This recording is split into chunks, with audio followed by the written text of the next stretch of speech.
Welcome to Releasing Your Inner Dragon, where story creators talk story creation. If you have any suggestions or comments, please email them to releasingyourinnerdragon@gmail.com. Your hosts are Maxwell Alexander Drake, creative writing teacher, award-winning novelist, former lead fiction writer for Sony's EverQuest Next, currently writing and producing an animated TV series titled Guards, and Marie Mullaney, author of Songwheel Chronicles and the host of Just in Time Worlds, a fantasy world-building channel on YouTube. We hope you enjoy this episode. Hello and welcome. Today we are going to talk about scenes. So, Drake, why don't you start us off and take us away? Yeah, so I wanted to bring this up. I do a weekly writing group. I actually run 2 writers groups. But last night, we really got into, one of the writers didn't do a great job of the actual scene, and so I really went into a lot of depth with everybody, which is, kind of how I run the writers groups. Anytime I'm looking for different opportunities to teach whatever, it's great because we have the example, we literally just read this thing and I can use it as kind of, this teaching tool to help me kind of really push what I'm showing and what I'm teaching. And so I went into a lot of depth on scenes, and it is something that I've talked about for decades. It's the number one thing that I think a lot of writers miss. They just don't really understand what a scene is. They think they get locked into the fact that it's an event. In this scene, we're going to blow up a Death Star. And that's it. That's what they think the scene is. And so they go through and they blow up a Death Star, and it really has nothing to do with that. And so I want to kind of talk about that as far as what is a scene and why does it need to exist and everything like that, because they're vitally important. Scenes are those building blocks that we're going to build our stories from. Every story is going to start with the first scene, and then you're going to move to that scene, and that's going to lead to a second scene, which is going to lead to a third scene, which is going to lead to a fourth scene. And we're going to just keep building those through until we get to the end of the story. But it is literally that. It's the building block of a novel. And so if you don't understand exactly why they exist, what needs to happen in a scene to make them compelling and gripping, that's where you're going to tend to lose your audience. And that's what we talked about last night. I'm like, look, this is your opening scene to your opening novel, and halfway, a couple paragraphs into it, I'm done. I'm going to put this book down. And he's like, oh, but the story is so great. I'm like, but I'm never going to get there. Yeah. I don't care that your story is great, because if you can't hook me in the beginning, if a scene can't do what it's supposed to do, then it doesn't matter how great if we just go back to the bullet, I was like, I'm going to blow up a Death Star at the end of the story. I don't care. I'm never going to get there. I'm going to be bored in the first bit of it. I'm never going to connect with anything, and I'm going to be done. So that's kind of what I'd like to talk about is all of those elements. And there's a lot, and it's kind of a more esoteric way of looking at story structure as opposed to more of a formulaic way of looking at structure. Okay. Let's unpack that a little bit. What are the elements of a scene? What goes into it? There's a couple ways to look at it. First, I try to break it down in a very simplistic manner. So with just a few little kind of key steps.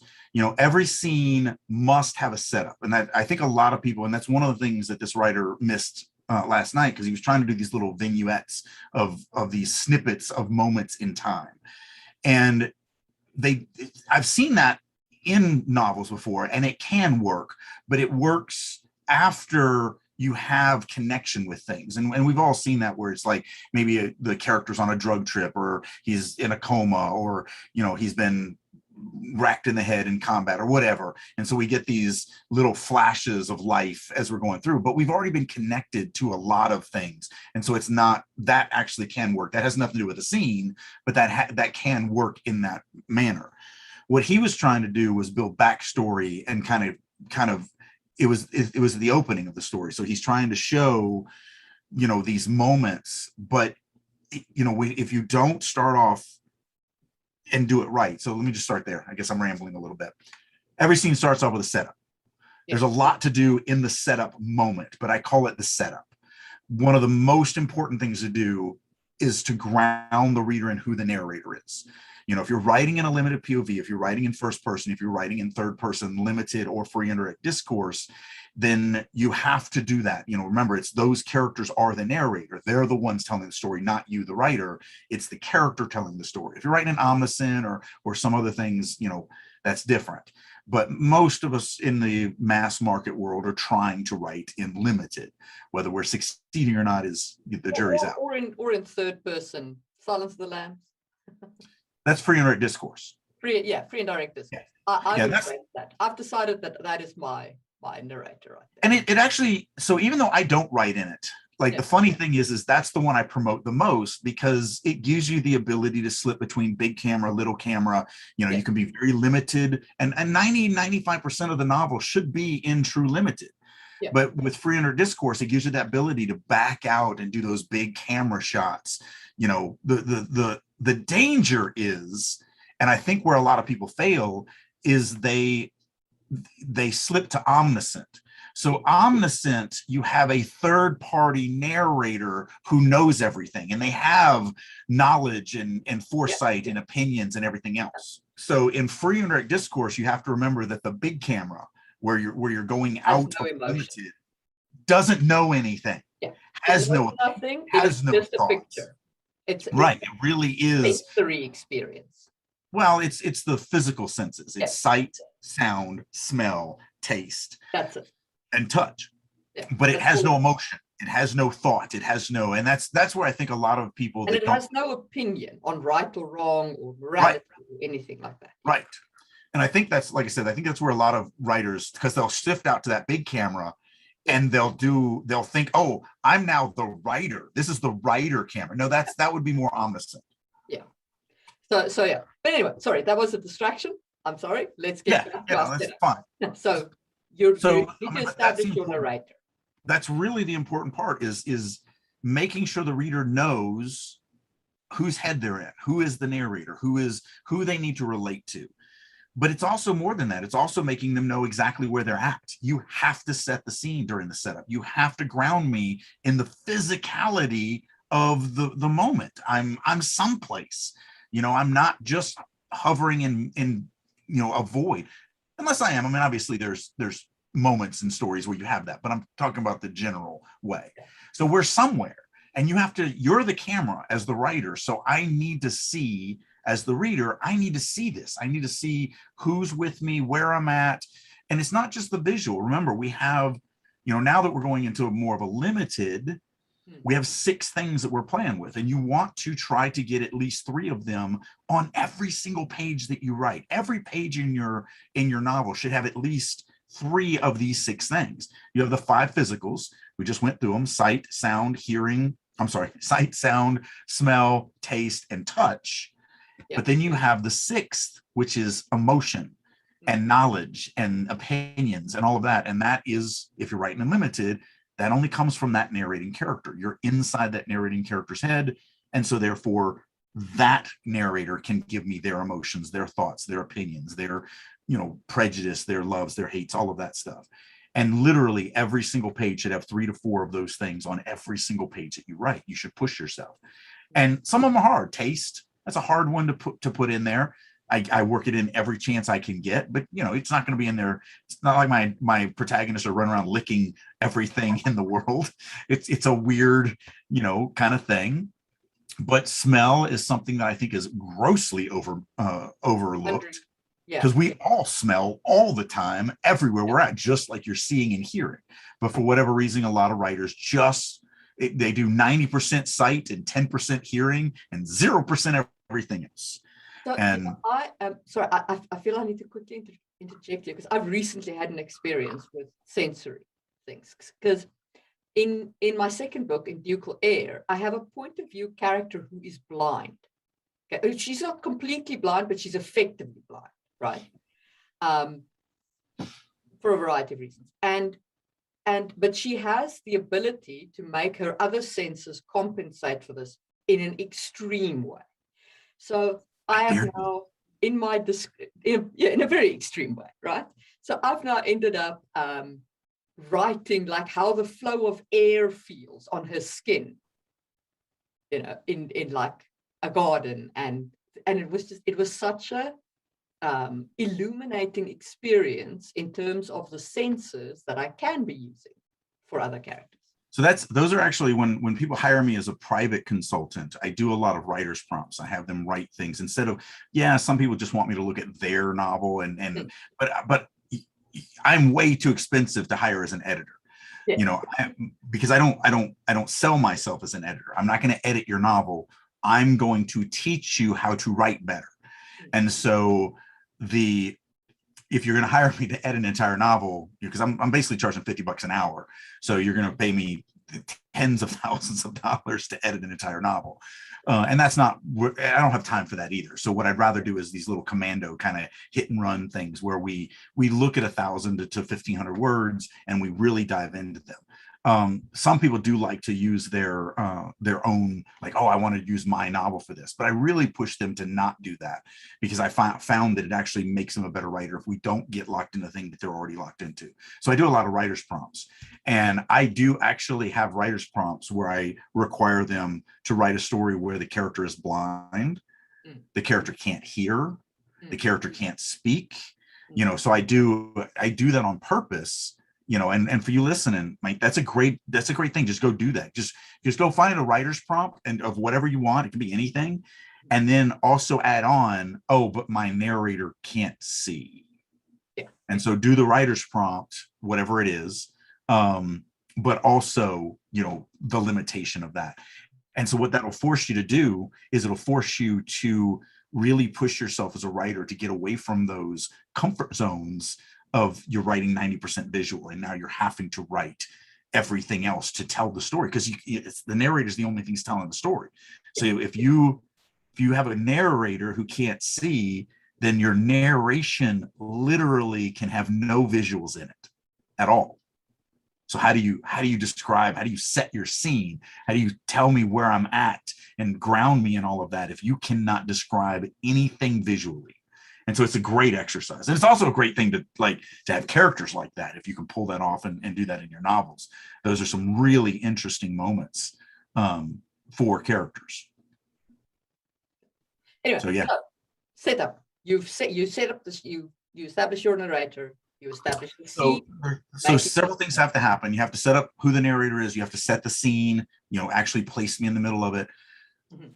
But where a lot of people miss is you also have to ground me in the conflict. You have to set me up in what the conflict of the story is, or the scene is. And it doesn't have to be the exact, let's say they're going to be driving along and get hit at the end of the scene by a bus, that's going to sideswipe them. Obviously, that's the climactic moment of the scene. And whatever the actual conflict of the scene that we're going to start is probably not going to be resolved, because this other thing is going to happen that's way more impactful and immediate than maybe we're arguing or whatever it is.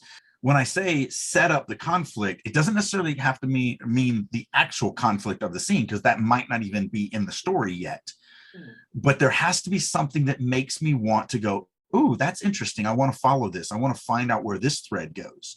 So, and a lot of people miss that because they're just like, well, they're just gonna get hit by a bus at the end of this. That's all I care about. And so they don't, it's this flounderingness of getting to that moment that potentially could just have people stop reading. And again, I don't care how good your story is, if you don't hook them, and this is every scene. This isn't like, I need to do this occasionally. Every time you have a new chapter, you have to do this. Every time you scene break, you have to do this. And so that's a part of it. Then you have to have a rise in tension. The reality is through a scene, things have to get higher, bigger, badder. Like it has to. Now there's different levels of that. It could be a slow slope. It could be a massive rise, through the whole thing. It could be a slow slope that ends in getting hit by a bus. So it's a jagged, straight up tension at the end of that, whatever. But it can't flatline. It can't, and it can't go down. It has to, wherever we start our scene. And that's why it's so important to think about, where does this scene start? Where is the moment in time that I turn the camera on? Because whatever that moment is, it has to go up from there. Okay, but now you've gone up, right? but the next scene, can you go down again? Yes, obviously. I mean, if I just get hit by a bus, I'm not going to start the next scene off more dramatic than that. But the caveat is every scene should be, also on this. So if you look at our building blocks of our scenes, so now we're just looking at the square that is the whole scene. The next scene should be a little higher in tension. That tension throughout a novel should also be going up and up and up and up and up. It's a roller coaster ride. So you are going to have some, like, let's say at the end of the first act, we get hit by that bus. Yes. That's obviously this huge, gigantic jump up. And then, we're going to have to come down from that, which is fine. We wake up in the hospital. Right. But now we're going to start going back up again. But where we start is still higher than where we started at the beginning of this. So you have to start higher, but you don't have to start at the same height. Right. Exactly. So that overall, if we looked at it as a graph, we're always going up. Yeah. But from one scene to the next, you're going to end scenes higher usually than you're going to start the next scene. It's just that scene's going to start higher than what the scene before it started. And so it's kind of this, and this is all esoteric. It's not like you're going to actually make a graph. You just want to visualize this kind of in your head. You want to think about, I'm always raising tension.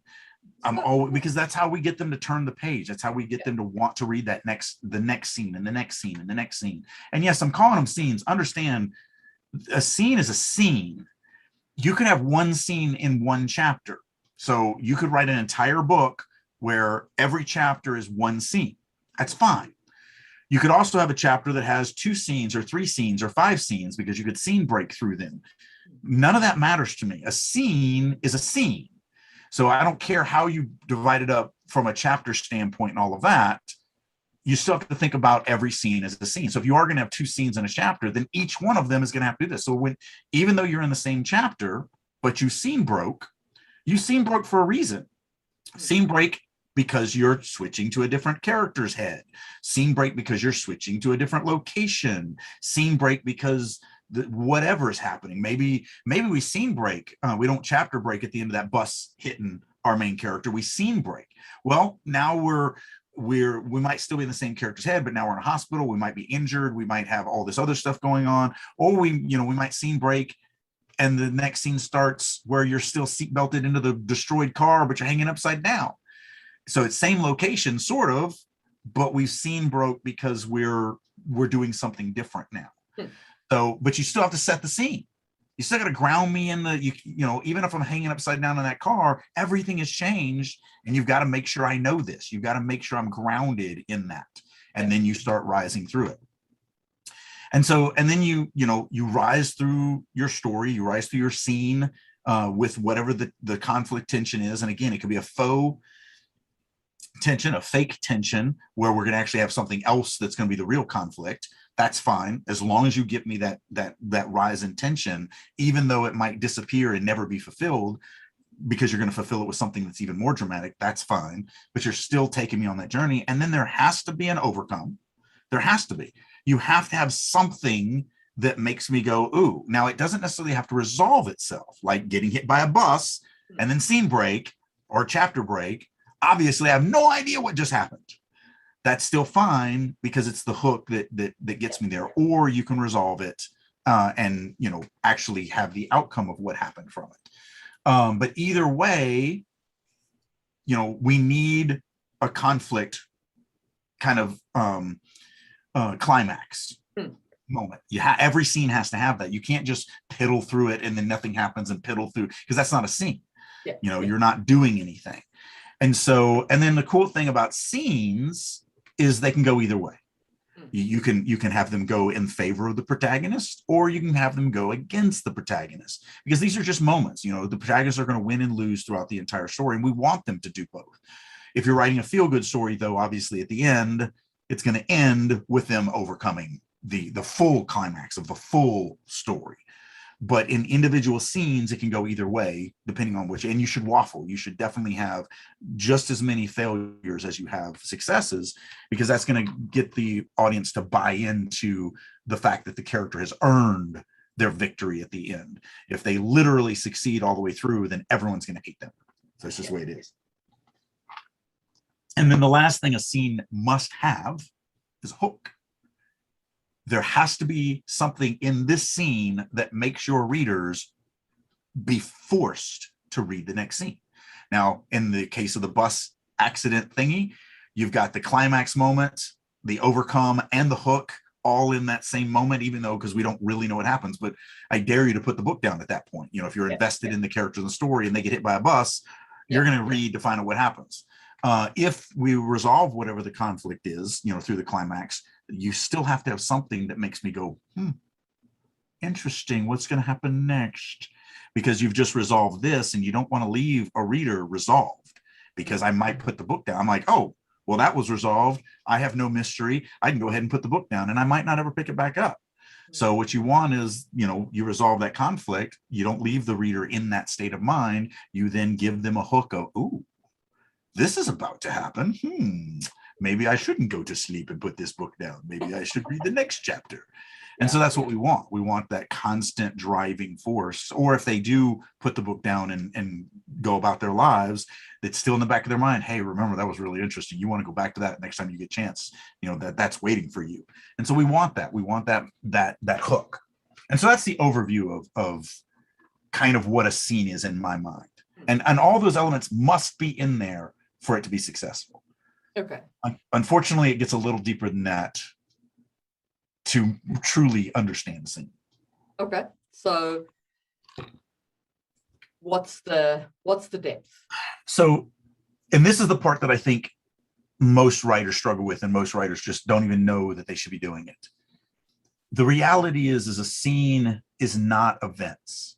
So everything we just kind of discussed kind of leaned heavily on the events of the thing.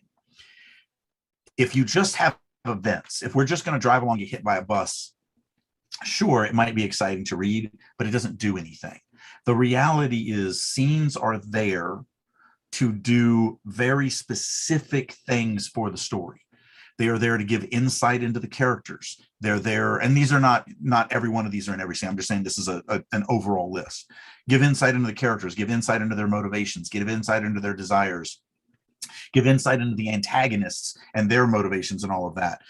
Give insights into thematic elements that we're actually doing. The message, I'm sorry, I just bit my cheek. The message of their that we're playing with in the story.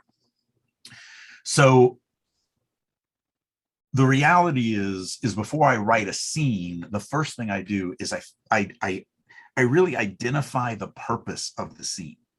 Why does this scene exist? And not as in, oh, I got to blow up a Death Star, or oh, I got to kill Bob, or oh, I got to get him hit by a bus. Yeah. That's not why the scene exists. That's what happens in the scene. Yeah. The why they exist is those more esoteric things that drive the story, that drive the reader closer to the connection with the antagonist, or closer in connection to the motivations of wanting to do the overcome of the whole thematic element. Every scene must have those. There has to be reasons for the scene to exist. Not killing Bob, not getting hit by a bus, not blowing up a Death Star. Those aren't reasons to have a scene. The reasons are always the more esoteric thematic elements, the how we're connecting the readers to the story. You have to figure out those first, and then you design the scene around that. Because sometimes blowing up a Death Star, sometimes getting hit by a bus doesn't allow you to deliver what you need to deliver from this scene. And so you need to take a step back and go, you know, do I need to have a different scene before this scene? Or do I need to, because obviously if the story is hinged around getting hit by a bus, eventually we're going to have that event. That event is going to happen. So don't take me wrong. I'm not saying that events don't matter at all. Yeah. You just have to make sure that every event is driven by the purpose, and the purpose is your esoterical thematic elements, or you're connecting the readers to the motivation, connecting the readers to the characters, connecting the readers to the plight, all of those things. Those are the purpose of the scene. And then once you figure out the purpose, then you can craft this great event that is going to be dynamic and, you know, drama filled, but also deliver the purpose of the scene. And so it's twofold. It's much more difficult than people give it credit for, because most of them just lock into the physical event layer, and they're like, oh, I'm gonna blow up a Death Star. Oh, I'm gonna kill Bob. Oh, I'm gonna get hit by a bus. Yeah, and that's all they do. Okay, so let's talk some examples. Who does great scenes, and like, where have you seen scenes that really don't work? The whole time I'm thinking about the bus, literally it was what's Brad Pitt. What was the one where he gets hit by the bus just freaking out of nowhere? Man in Black. Joe Black plays Death. Yes. Yeah. Remember, like, that scene is so impactful. Yeah. Because first of all, he's alive, and we're ruining the movie, but it's a 10, 15. It's an old movie. If you haven't seen Joe Black, seriously. First of all, you should watch it, because it's great. But secondly, you should have watched it by now. Yeah. So I'm going to spoil it. But in that scene, now this is a movie, but and you know, obviously we talk a lot about prose, but scenes don't matter about the medium. The medium doesn't care. The scene still. So when I write a TV script or a movie script or a stage play or a comic script, how I deal with scenes is the exact same way I deal with scenes in my novels and short stories. It still has to do the exact same job. So it is independent from the medium that you're writing in. So we can use this as an example for this. So in that scene, he isn't dead yet. He's alive. And he's lonely, and he's flirting with this girl, and this girl's flirting back, and he's like, oh my God, this is awesome. I'm gonna get a date, I'm gonna get laid, I'm gonna get, like, this is gonna be fantastic. And he's in this giddy, it's this perfect romance scene, this meet cute is what it, we would call it in the industry. It's this great meet cute where it's just, you fall in love with him, and you're like, oh my God, look at this romance, this is gonna be, oh shit, he just got hit by a bus. Like, it literally comes out of nowhere. And like, but still, we get the conflict, we get the meet cute, we get the, oh, I see where this story's going. Oh, I'm really interested in this. Oh, I'm interested in both these characters. I want to see them. And he's just walking along the sidewalk, and he turns back and to give her that Brad Pitt smile, and still he's backpedaling, and he backpedals into the street, and then that bus just obliterates him. Yeah. And it's so awesome, of a moment, but that's this complete scene. We are introduced to the character. We're introduced to the fact that he's, lonely and looking for companionship. We're given a reason to care about him. Yeah. So, and it's obviously, since it's a movie, a lot of the setup as far as where we're at is done for us automatically, because it's done by the camera and the set and the actors and the dresses and everything like that. So, as a prose writer, you have to write that stuff. Yeah. Film, you have other people to do it for you. Yeah. But, it's still the same thing. It's an entire scene that is brilliant, that then hits this moment. Now it's like, oh, and that's literally where the scene ends. So it does end in the I have, the hook, the climax, everything is in that one meow, and that's it. We fade to black after that. And so that's your end of that scene. But I dare you to put that, movie down at that point. No one's gonna be like, well, I'm done. Don't care. Dude was dead. He should have gotten the girl, but he didn't. So end of movie. Yeah. Like, and that's what we want our scenes to do. So that's a really great example of, the bus anyway, because I kept going to the bus example. And so every time I was doing it, the Jack Black. That is or Joe Black.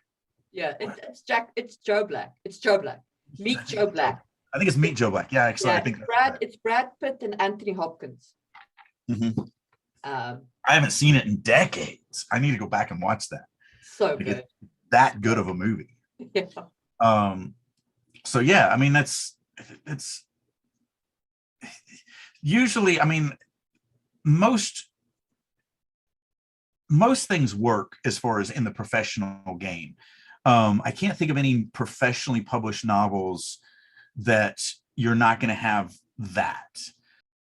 So I don't have any, like, pretty much everything. And if we go through Harry Potter, every scene she sets up really well. She drives you with a conflict, with some type of desire to get to the other side. It ends in a resolution, it ends in a hook. Pretty much all of your professional ones are going to do this. Where I see this a lot is unpublished stuff. This is the writers, probably a lot of the people that are listening to this podcast. Yeah.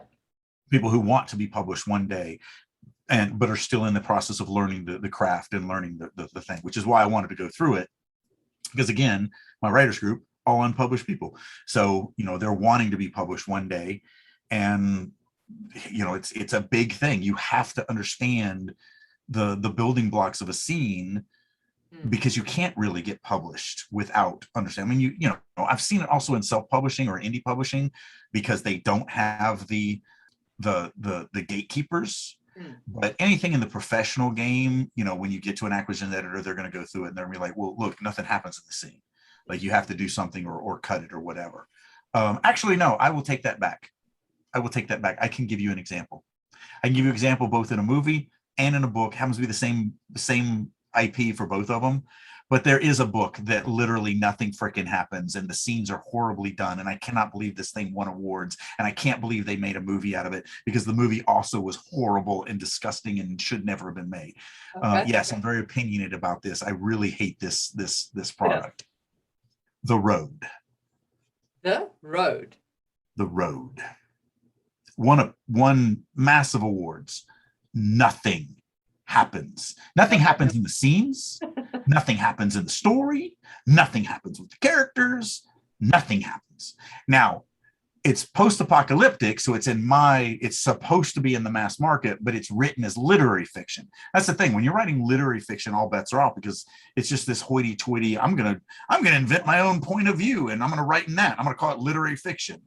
Like, I don't understand. It's not enjoy. Like, I don't want to write a book that the only sales it gets are when college kids are required to buy it for class.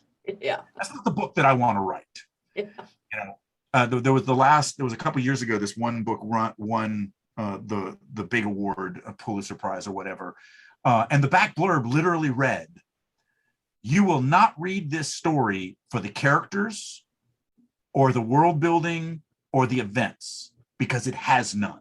Then why am I reading it?" You will read this story for the sheer beauty of how the sentences are crafted. And I read that and I was like, yeah, no, I won't. I am not reading this book. When I was doing my English second language stuff, my one teacher said, there's a beautiful sentence that is grammatically correct, but it means nothing. And the one that she quoted was, "Colorless green ideas sleep furiously." Grammatically, there's nothing wrong with that sentence. It just doesn't tell me anything. Yeah, this is early in this is before I was really published, when I was still, up and coming myself and going to writers groups and just learning the craft. But I joined this one writers group and I got kicked out like almost immediately. And they had this one writer that was there that everyone loved. And like, it was just, everyone was like, oh my God, I can't wait to be a writer like this person. I don't think this person was published. This was 20 years ago, so I don't remember everything about it. But I was kind of excited because, everyone spoke so highly of this woman who her writing was so fantastic and all this stuff. And so the first writers group that I went to, she read. And I do remember it was this scene where there was these characters on a beach. It's like a sci-fi kind of thing, if I remember correctly, or whatever, maybe a fantasy thing. I don't remember exactly what it was, again, 20 years ago. But when she got done, everyone was just praising her and all this stuff. And like, oh my God, it's so beautiful. And I went, okay, so I can see why everyone thinks you're a good writer, because this is really beautifully written. But you just read 2,000 words where nothing happens. Nothing. I'm not connected to the characters. I don't have any idea of why I'm even here. There's no conflict. There's no story. There's no development. There's no motivation. There's no thematic elements at all. You just describe stuff is all you're doing. Like, why is this good? And like I said, I got kicked out of the group, but it was terrible. There was literally, I don't care that you're writing beautiful prose. Like the line that you just said that I'm not going to try to requote, but Like, okay, so it's beautiful, but But it doesn't what does it mean? yeah, it doesn't mean anything. There's no humanity, there's no attachment, there's nothing. Yeah. Like, why do I care? And so that's a great kind of loop back to the scene.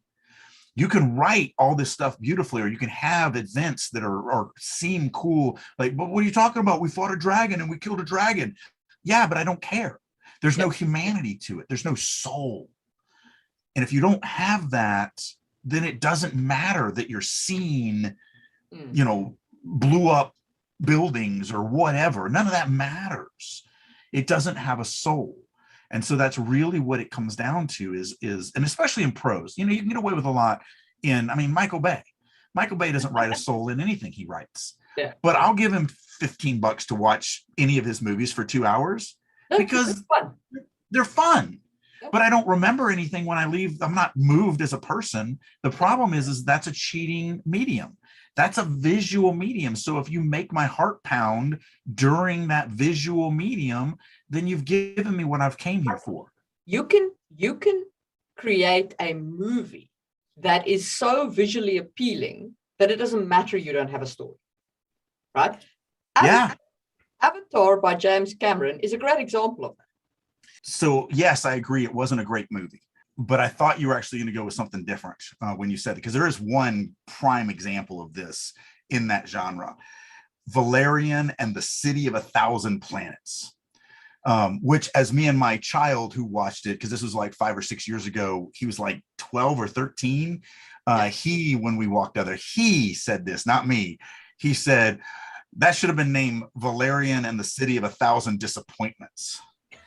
Because literally, like, that's it. It's all these moments that are visually breathtaking, and how they did the movie was fantastic, but I don't even remember it. I don't remember anything. And I know you're going to cut this, but I'm going to say it anyway. She just cut like 10 minutes of us looking. We couldn't even remember. We were both like, oh wait, I know what you're talking about. And we couldn't even remember what the name of this movie was, but both of us have seen it. You had to stop and Google. Yeah, we were literally just Googling the crap out of it. It was terrible from a story standpoint. Like it was nothing happens, nothing, we're not going anywhere. And so there's no character development, there's no drive for the motivation, there's no thematic elements, there's no massive overcome, at the end, there's no growth moments, there's no human connection. Like it has no soul. I keep going back to that. That's literally, so even movies can fail at this, where maybe they should have let Michael Bay direct Valerian. He might have been able to blow something up in a cool way that made it a little bit more attractive. But the reality is with a novel, you don't have that ability. You don't have visual. You only have words. And so if you don't write with a soul, and this is, I ask this question all the time when I'm teaching and stuff, and I get, everybody nods and says yes. Every one of us have read a book where we read the whole thing because it wasn't bad. Like the characters were interesting, the world was interesting, the story was kind of interesting, whatever. But at the end of the story, we were like, meh, I'm never going to read anything this guy wrote again, because meh, it just had no, and I guarantee you it's because it doesn't have a soul. It doesn't have a thematic element. It doesn't have all of these things. And not only does your story have to have that, all those things that I talked about on a scene, you also have to do on a story level too. Yeah. But just in now a bigger, divided out over scenes thing, but you still have to have setup. You still have to have the motivation, the conflict, the climax, the hook, all of everything that we talked about. But, if you don't look at it from a scene by scene basis, you will fail, because you're actually using, as they always say, a chain is only as strong as its weakest link. Yeah. And that's why when you look at your scenes and you go, okay, what is the purpose of this scene? If you can't figure that out, then that scene has to be cut. Not necessarily. It could be rewritten to add those, to figure out how to add those out. If you're like, oh, but no, we kill Bob in this scene. We have to kill Bob. Like, well, could you kill Bob somewhere else? That's one thing. That's the other thing, is a lot of people get locked into, no, this is the moment that I did this and it had to be in this way. But does it? Probably not. I mean, maybe there's some elements in stories that have to happen when they happen, but a lot of times you can move stuff around. And they really don't. As a pantser writer, that was one of the things I had to come to grips with, like, really early. in my creative process is, so I've written the scene, and it's a lovely scene, and it expresses exactly what I want to express. And it completely does not work where it is right now because it does not contribute at all to any of the tension levels. It's got to go. So I don't trash them at that point. I move them into a archived section Right. to go back to, because I actually did that recently with ukulele. There was a conversation that I'd had at the beginning of the book that I moved to the end. And it was great because I had it already. So it was just like, put it in there, edit it to fit into where it's supposed to be. But sometimes there's stuff that just doesn't work where it is. Yeah. Sometimes there's stuff that doesn't work at all. Even though the event is important, it just kills the tension for the rest of the book. And that's where the term killing your darlings came from. So I visit a lot of writers groups around the country as well. And, one of the things that I've noticed is they've lost the definition of kill your darlings. They think, so when that term normally comes up, they go, oh yeah, no, that means to be mean to your characters or kill your characters. No, it literally, killing your darlings has nothing to do with characters at all. It has to do with scenes. So in terms of just closing out our scene conversation, if you're listening to this and you're wondering how to do a scene, you need your establishment shot, which includes your narrator and your physically where you are. You need your rising tension throughout the scene, and you need your resolution of that rising tension, maybe and then a hook into the next scene. And the only thing you missed was during the setup, you also do have to set up the motivation, the conflict. Yes. You have to have some hooks in the beginning. You can't just skate through the beginning and just go, oh, look, it's a big, gigantic, beautiful forest with beautiful flowers and my character's beautiful and everything's beautiful. And look at the beautiful sky. And there's a beautiful unicorn and there's no conflict. And so all that beauty is boring to read and will cause people to abandon it. You got to have that hook. So I have in all of my chapters for my beta readers, the very first question that I ask them at all times is, what on the first page, if anything, hooked you? Now, I know what I wrote as a hook, or at least I think I know, but it doesn't mean that it's successful with my readers. And that's an open-ended question. That's all my beta readers get asked, open-ended questions. So I wouldn't write, so I just wrote the line, blah, blah, blah, blah, blah. Did that hook you? Because most people are just going to say yes, even if it didn't, because you're baiting them into that. Yeah. But so what I say is, was there anything on the first page that hooked you? If so, what was it? Yeah. And I want them to pull out the line where they go, oh man, this line right here, after I read that line, there's no way I was putting this chapter down. And I just, and I know what I think that line is. And as long as I'm batting that 80-90% range, I have 30 beta readers, as long as 25, 28 of them are like this line. And as long as that was the same line that I thought it was, then I'm like, yeah, I did my job. And so, that's why that's so important. And I try to do it. If I can get it in that opening paragraph, I'm going to put it in that opening paragraph of every scene. This isn't a, oh, you can do it occasionally or whatever. Every scene I have to buy the loyalty of my readers again, a new time. And hook them into that and make them go, oh yeah, right, this guy's awesome. I'm going to read this whole chapter. I've got to buy that every time. And then, I also have that hook at the end of the scene that makes you go, ooh, I got to read the next chapter. Ooh, I got to read the next chapter. And then you read the next chapter and you're like, well, let me just read the opening just to find out. And then there's that hook there. And you're like, oh, I got to finish this chapter. And then at the end of that chapter, you're like, oh, let me just read the beginning. Oh, I got to finish. And then it's, 4:00 in the morning and you haven't slept yet. And that's how you do it. It's not difficult. You just got to push yourself to have those in there. But it's important. Those hooks are vitally important every step of the way. And that's a scene. If you've enjoyed this episode, you will probably like Marie's YouTube channel, Just in Time Worlds, and Drake's courses on creative writing that he offers through Drake U. So make sure to check those out. If you have any suggestions or comments, please email them to releasingyourinnerdragon@gmail.com, and we will be back next week for another episode.